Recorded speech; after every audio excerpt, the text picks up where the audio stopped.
Vote কারচুপি তথ্য ফাঁস। প্রধান উপদেষ্টা ডক্টর ইউনূসের ষড়যন্ত্রে নির্বাচিত হয়েছে বিএনপি। ভিডিও ফাঁস জামায়াতের আমির শফিকুর রহমানের। বাংলাদেশের ত্রয়োদশ জাতীয় সংসদ নির্বাচনের ফলাফল ঘোষণার পরপরই এক বিস্ফোরক অভিযোগ উঠেছে। জামায়াতে ইসলামের আমির ডক্টর শফিকুর রহমানের একটি গোপন ভিডিও ফাঁস হয়েছে, যাতে তিনি সরাসরি অভিযোগ করেছেন যে অন্তর্বর্তীকালীন সরকারের প্রধান উপদেষ্টা নোবেল বিজয়ী ডক্টর মোহাম্মদ ইউনূসের নেতৃত্বে একটি বড় ধরনের ষড়যন্ত্রের মাধ্যমে বিএনপিকে ক্ষমতায় বসানো হয়েছে। এই ভিডিওটিতে তিনি দাবি করেছেন, ভোট কারচুপির মাধ্যমে জামায়াতের প্রাপ্য আসনগুলো কেড়ে নেওয়া হয়েছে এবং বিএনপির জয়কে প্রকৌশলগত করে তোলা হয়েছে। সোশ্যাল মিডিয়ায় ছড়িয়ে পড়া এই ভিডিওটি মাত্র কয়েক ঘন্টার মধ্যে লাখ লাখ বার দেখা হয়েছে। ভিডিওতে ডক্টর শফিকুর রহমান বলেন, আমরা দেখেছি কিভাবে নির্বাচন কমিশনের কিছু কর্মকর্তা রাতের অন্ধকারে ভোট গণনা পাল্টে দিয়েছে। প্রধান উপদেষ্টা ডক্টর ইউনূসের নির্দেশে বিএনপির সঙ্গে গোপন সমঝোতা হয়েছে। জামায়াতের প্রার্থীরা যেখানে স্পষ্ট জয়ী হওয়ার সম্ভাবনা ছিল, সেখানে জাল ভোট, প্রি স্ট্যাম্পড ব্যালট এবং এজেন্টদের বহিষ্কারের মাধ্যমে ফলাফল উল্টে দেওয়া হয়েছে। এটা কোনো গণতান্ত্রিক নির্বাচন নয়, এটা একটা সাজানো নাটক। ভিডিওটি ফাঁস হওয়ার পর জামায়াতে ইসলামী দলীয়ভাবে এক বিবৃতিতে বলেছে, আমাদের আমিরের কথা সত্যের প্রতিফলন। নির্বাচনে বিএনপি 212 আসন পেয়েছে বলে ঘোষণা করা হলেও আমাদের অভ্যন্তরীণ হিসাব অনুযায়ী জামায়াতের প্রাপ্য ছিল অন্তত 100-র বেশি।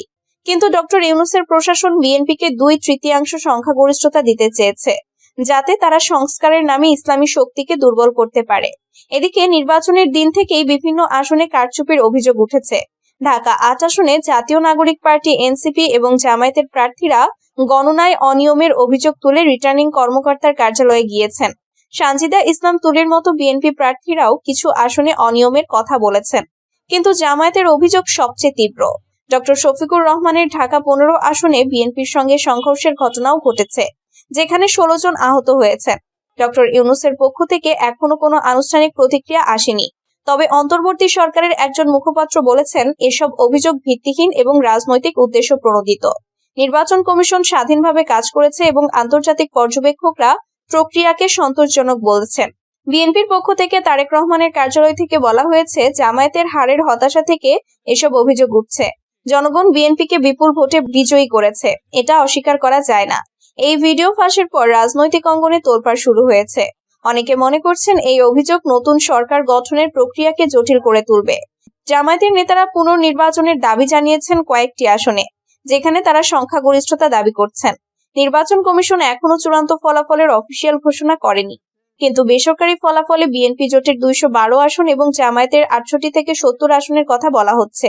এই ফাঁস হওয়া ভিডিও কি নির্বাচনের ফলাফলকে চ্যালেঞ্জ করবে, নাকি এটা শুধু হারের পরের অভিযোগ? সময়ই বলবে। কিন্তু একটা বিষয় স্পষ্ট, বাংলাদেশের রাজনীতিতে নতুন করে অস্থিরতার ছায়া পড়েছে। এই ফাঁস হওয়া ভিডিওটি বাংলাদেশের ত্রয়োদশ জাতীয় নির্বাচনকে নতুন করে বিতর্কিত করে তুলেছে। ডক্টর ইউনূসের নেতৃত্বাধীন অন্তর্বর্তী সরকারের বিরুদ্ধে বিএনপি জামায়াতের মধ্যে ফাটল সৃষ্টি হয়েছে। জনগণের মধ্যে বিভ্রান্তি ও অস্থিরতা বাড়ছে। নির্বাচন কমিশনের নিরপেক্ষতা নিয়ে প্রশ্ন উঠেছে, পুনর্নির্বাচনের দাবি জোরালো হচ্ছে। যদি অভিযোগগুলো প্রমাণিত হয়, তাহলে নতুন সরকারের বৈধতা ও স্থিতিশীলতা মারাত্মকভাবে ক্ষতিগ্রস্ত হবে। বাংলাদেশের গণতন্ত্র এখন এক কঠিন পরীক্ষার মুখোমুখি। সত্য উন্মোচন না হলে বিশ্বাসের সংকট আরো গভীর হবে।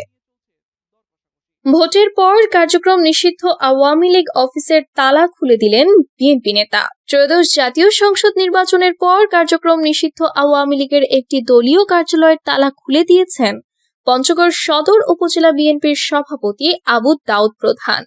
আজ শুক্রবার সকালে সদর উপজেলার চাকলাহাট ইউনিয়ন আওয়ামী লীগের অফিস খুলে দিয়ে তাদের পাশে থাকার আশ্বাস দেন বিএনপির এ নেতা। এদিকে আওয়ামী লীগের ওই কার্যালয় খুলে দেওয়ার ভিডিও সামাজিক যোগাযোগ মাধ্যমে ছড়িয়ে পড়লে আলোচনা সমালোচনা শুরু হয়।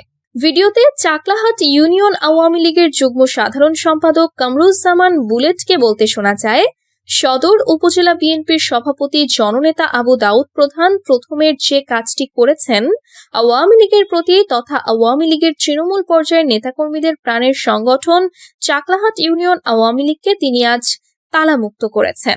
ইউনিয়ন আওয়ামী লীগের সদস্য বীর মুক্তিযোদ্ধা আবুল হোসেনকে বলতে শোনা যায়, আমাদের নামে মিথ্যা মামলা হয়েছে, সেখান থেকে যেন আমাদের রক্ষা করা হয়, এই অনুরোধ জানাচ্ছি আমার মামা আবু দাউদ প্রধানের কাছে। সাবেক ছাত্রলীগ নেতা আনিসুজ্জামান স্বপনকে বলতে শোনা যায়, বাংলাদেশের পতাকা ও মুক্তিযুদ্ধ নিয়ে যদি কেউ ছিনিমিনি খেলার চেষ্টা করে, আমরা সবাই ঐক্যবদ্ধভাবে কাঁধে কাঁধ মিলিয়ে এই পরাজিত শক্তিকে আবারও নস্যাৎ করব। দলমত নির্বিশেষে সবাই আমরা এলাকায় থাকতে চাই। নির্বাচনে বিজয়ী বিএনপিকে চীনের অভিনন্দন, নতুন অধ্যায় শুরুর প্রত্যয়। বাংলাদেশে অনুষ্ঠিত 13তম জাতীয় সংসদ নির্বাচনে বাংলাদেশ জাতীয়তাবাদী দলের নিরঙ্কুশ বিজয়ে প্রাণঢালা অভিনন্দন জানিয়েছে ঢাকাস্থ চীনা দূতাবাস। 13 ফেব্রুয়ারি সকালে এক আনুষ্ঠানিক বিবৃতিতে চীনের পক্ষ থেকে বাংলাদেশের জনগণকে একটি সফল ও সুষ্ঠু নির্বাচন সম্পন্ন করার জন্য সাধুবাদ জানানো হয়।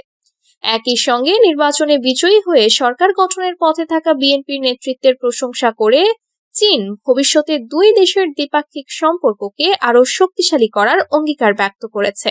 বিবৃতিতে চীনা দূতাবাসের পক্ষ থেকে বলা হয়, 13তম জাতীয় সংসদ নির্বাচন সুষ্ঠু ও সফলভাবে সম্পন্ন হওয়ায় বাংলাদেশের জনগণকে অভিনন্দন এবং নির্বাচনে জয়লাভ করায় বাংলাদেশ জাতীয়তাবাদী দলকে অভিনন্দন জানাচ্ছে চীন। আমরা বাংলাদেশের নতুন সরকারের সঙ্গে কাজ করতে এবং চীন বাংলাদেশ সম্পর্কের নতুন অধ্যায় রচনার অপেক্ষায় রয়েছি। উল্লেখ্য, 12 ফেব্রুয়ারি 2026-এ অনুষ্ঠিত এই ঐতিহাসিক নির্বাচনে দুই দশকের দীর্ঘ বিরতি কাটিয়ে তারেক রহমানের নেতৃত্বে বিএনপি বিশাল জয় অর্জন করেছে। নির্বাচনের প্রাথমিক ফলাফল অনুযায়ী দলটি অর্ধেকেরও বেশি আসন নিশ্চিত করে একক সংখ্যাগরিষ্ঠতা লাভ করেছে। দেশজুড়ে উৎসবমুখর পরিবেশে অনুষ্ঠিত এই নির্বাচনে ভোটারদের স্বতঃস্ফূর্ত অংশগ্রহণ এবং আন্তর্জাতিক মহলের ইতিবাচক প্রতিক্রিয়া বাংলাদেশের রাজনৈতিক স্থিতিশীলতার ক্ষেত্রে এক নতুন বার্তা দিচ্ছে বলে মনে করছেন বিশ্লেষকরা। চীনের পাশাপাশি ভারত, যুক্তরাষ্ট্র ও পাকিস্তান সহ বিশ্বের বিভিন্ন দেশ ও আন্তর্জাতিক সংস্থা নতুন সরকারকে অভিনন্দন জানাচ্ছে। 31 দফা ও জুলাই সনদের ভিত্তিতে রাষ্ট্র চলবে, জানালেন সালাউদ্দিন। বিএনপির স্থায়ী কমিটির সদস্য সালাউদ্দিন আহমেদ বলেছেন, 31 দফা ও জুলাই সনদের উপর ভিত্তি করেই আগামীর রাষ্ট্র পরিচালিত হবে। শুক্রবার রাজধানীতে সাংবাদিকদের এক প্রশ্নের জবাবে তিনি এ তথ্য জানান। সালাউদ্দিন আহমেদ বলেন, বহুল প্রত্যাশিত নির্বাচন সুষ্ঠু ও শান্তিপূর্ণভাবে হয়েছে। নির্বাচন নিয়ে দেশি ও বিদেশি পর্যবেক্ষকরা সন্তুষ্ট।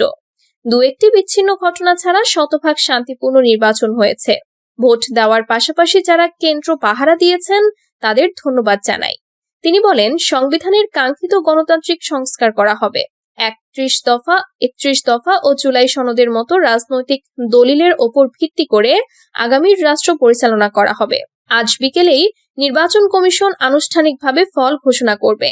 এরপর শুরু হবে সংসদ সদস্যদের শপথ গ্রহণের প্রক্রিয়া। ত্রয়োদশ জাতীয় সংসদ নির্বাচনে নিরঙ্কুশ সংখ্যাগরিষ্ঠতা পেয়ে সরকার গঠনের পথে রয়েছে বিএনপি। এ পর্যন্ত 295টি আসনে পাওয়া বেসরকারি ফলাফলে 209টি আসনে জয় পেয়েছে বিএনপি নেতৃত্বাধীন জোট। এছাড়া 78টিতে জয় পেয়েছে জামায়াতের নেতৃত্বাধীন 11 দলীয় জোটের প্রার্থীরা। অন্যান্য দল ও স্বতন্ত্র প্রার্থীরা জিতেছেন 10টি আসনে।